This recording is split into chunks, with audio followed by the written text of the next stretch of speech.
Hi guys, welcome to the auction of this 1993 Ducati 888. Very rare bike, and we have taken this in off of a very good customer of ours about 6 months ago. It was part of an estate off of a family member, and the bike was sat in storage for about 13-14 years, we reckon, speaking to him. The plate wasn't on it, and I had a hell of a job having to go through Ducati owners club in order to get it obviously verified. I got it verified through Pro Twins Ducati as well with the chassis number, and they checked it through Italy and confirmed it's a 93 UK bike, supplied up in I think it was Norfolk from memory. It said it's got 11,000 miles on it, 11,676, and it's a bike that I denied whether or not I was going to keep hold of or redo it up myself, put some money and time into it and get it all painted up properly, and with COVID going on, unfortunately it's really not ideal, as I've got a couple of members of staff off in the workshop, so we're not really in the same position as what we normally are, so that's why I put it up for auction to the highest bidder. So not being a 93, I've just done a bit more homework, because we did initially list this bike up and then somebody let us down last week. So in the meantime, I've known a bit more about these 93. If you're watching this, you probably know more than me anyway, but I believe with the 93 they came with the gold wheels standard, and they had the gold, if you call it the gold, suspension arm that goes across, as opposed to the 92s which had the black wheels with the yellow arm. So we did the bare minimum in order to get this through an MOT about 6 months ago. I pinched a load of parts off another one that I've got in order to MOT it, because I needed an MOT for the dating letter. So this is certainly not MOT roadworthy at the moment.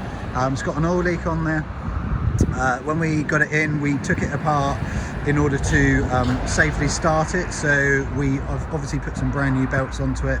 I put a new battery onto it. The fuel pump was completely seized up, so we have gone in and put an aftermarket fuel pump into the tank in order to just get the thing to run, obviously with some fresh fuel and plug some bits and pieces, and we've managed to fire it up. We did have the water pump cover off, and the water pump cover was completely sort of corroded up, or crudded up should I say, and the water pump is not working, so it's not circulating. So I'll fire it up in a minute, but with the oil leak and obviously the water not circulating around, I won't run it for too long. The engine sounds really quite good on it, to be honest. It's exactly as I was hoping it was going to be. It's just a shame it was sat in a garage and sort of neglected, unfortunately. But yeah, so if we look aesthetically at it, the tank I would say is actually in very good condition.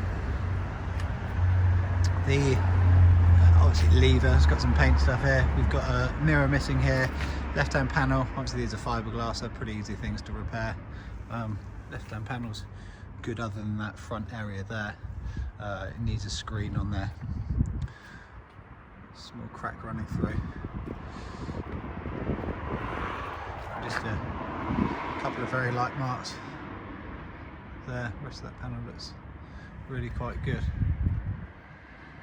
The paint on the engine is quite clearly sort of gone. How far you want to go, it just depends. If you want to have it as just more a rider bike, which you could really tons up for cheap money, but obviously mechanically you need to go through this and sort of do your due diligence and get it so the systems are all working properly. These are Termi exhausts. The stickers have been taken off. You can actually see the fading there from where the original Termi stickers were on there. So Termi exhaust, carbon rear hugger. Obviously the paint started to come up on the wheels there.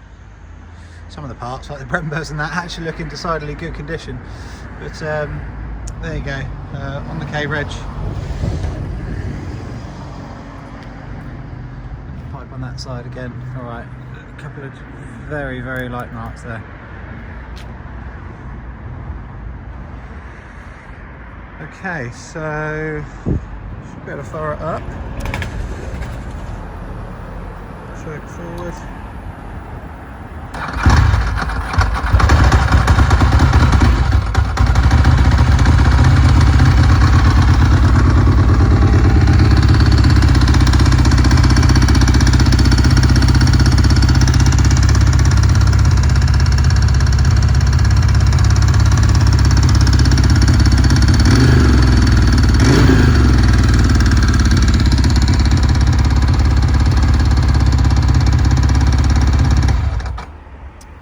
Alright, let's run it up on choke there. Like I said, it's oil leak apparent. The oil leak actually looks like it's coming from the left-hand case. When we got the bike, there was a clutch slave cylinder in a bag. I mean, that's already now too old to sort of put on there, but I would guess that the gent had been in there to play around with clutch slave cylinder because there is no clutch on it at the moment. The case had been off on the side. It looks like it is leaking from the left-hand case. So again, it needs pulling apart to check.